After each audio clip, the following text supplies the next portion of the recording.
I'm standing here with Big Pete, a retired 40-year-old dressage horse here in Crystal Beach. He's the elder statesperson, or I guess you could call him States Horse, at Last Chance Horse and Pony Rescue and Sanctuary. It's an organization that's dedicated to offering a home and a purpose to cast-off animals.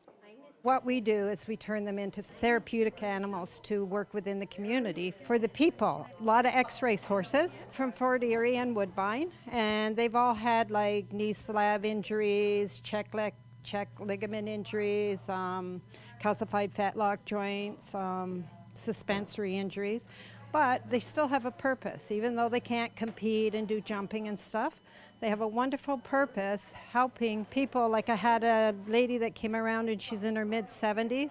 She needed to get her horse fixed. She used to have horses when she was younger, and she has nowhere to go that she can do that. Just come in here and groom, be with them. They're very therapeutic animals. Tell me about some of the horses that you have here right now, some specific ones. Floyd was my very first rescue. He's up at the front of the barn. I found him in a field weighing 700 pounds. He's a 17 two-hand horse, so he should go around what he goes now, 1,300. So he was starving, and he had a very famous career. He raced all over the States. And then Julie, she came in from Fort Erie Racetrack, and she had a check ligament injury and a knee slab injury. It's sort of like a broken knee.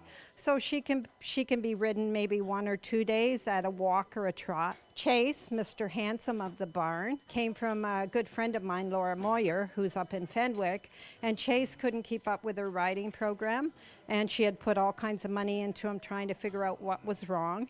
Chase has a shoulder injury.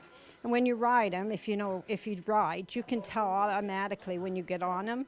14-year-old Liz started volunteering here when she was 9. She's formed a special relationship over the years with Chewy, the miniature horse. He's like my absolute best friend, and I don't know where I would be without him.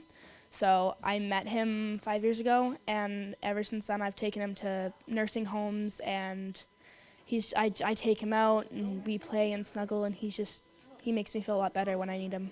All of these horses have been injured. Some of them have been mistreated. What do you find are some of the special qualities that these horses have? A lot of the horses that have been like abused and things, I feel like they wouldn't be the horses they are today without having that past of theirs.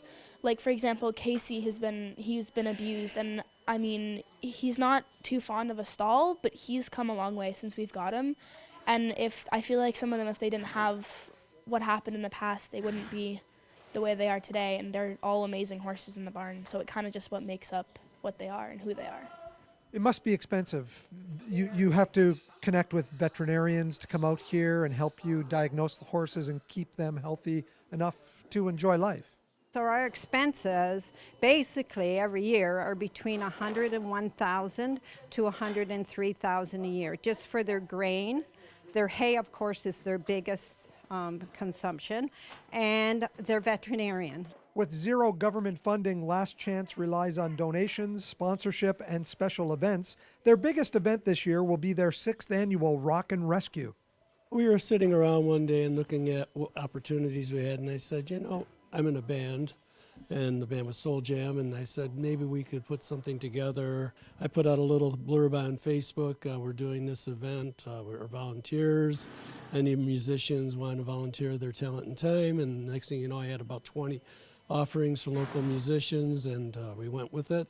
So number 6, who do you have playing on that 6th show? Doors open at 1 o'clock. At 2 o'clock, Ham Request is going on, which is from Rison's United Studios in St. Catharines, and they're going to open up. And then right after that, Patsy and the Muscle. And after that, John Carlo and the Scarphones. Tim Hebert does a great George Jones tribute. And then at 5 o'clock, Spencer McKenzie is going to go on, going to be joined by Max Hillier and myself. After that, Jules and the Bluescasters. The Bluescasters are regrouping, and this will be their first debut. And then at the end, the Neil Young Band, Unplugged.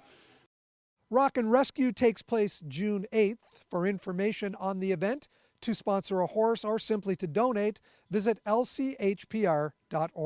Reporting in Crystal Beach for The Source, I'm Mike Balsom.